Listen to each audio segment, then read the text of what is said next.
நாங்கள் கரூர் மாவட்டம் லாலாய்பேட்டையில் காவிரி கரையில் இருக்கிறோம். இந்த காவிரியின் கரையில் பார்த்தீங்கன்னா பனை மரங்கள் கணக்கு வழக்கற்று 1000க்கும் மேற்பட்ட மரங்கள் இங்கே இருக்குது. 200 வருஷத்துக்கும் மேற்பட்ட மரங்கள். இது தமிழ்நாடு அரசுடைய மரம்.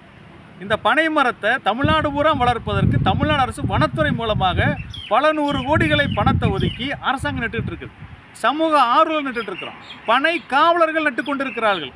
ஆனால் இங்கே இயற்கையாகவே ஆயிரக்கணக்கான மரங்கள் இருக்குது.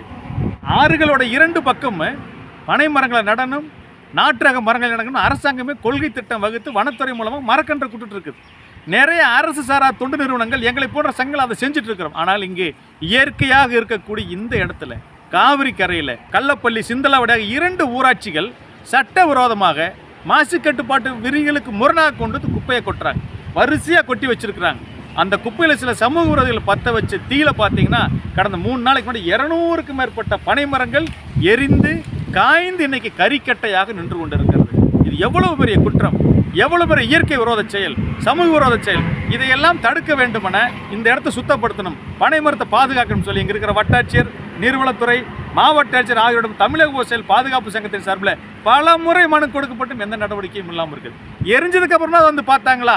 இன்னும் இல்லை, இன்னும் புகைச்சிட்டே இருக்குது, எதுவும் இல்லை. ஆக இந்த சுற்றுச்சூழலை சீரழித்தவர்கள் மீது, பாதுகாக்காத அதிகாரிகள் மீது உரிய நடவடிக்கை எடுத்து கரூர் மாவட்ட ஆட்சியர் போர்க்கால அடிப்படையில் செயல்பட்டு இந்த பனைமரங்களை பாதுகாக்க வேண்டும் என தமிழக விவசாயிகள் பாதுகாப்பு சங்கத்தின் சார்பில் நாங்கள் வலியுறுத்தி கேட்டுக்கொள்கிறோம்.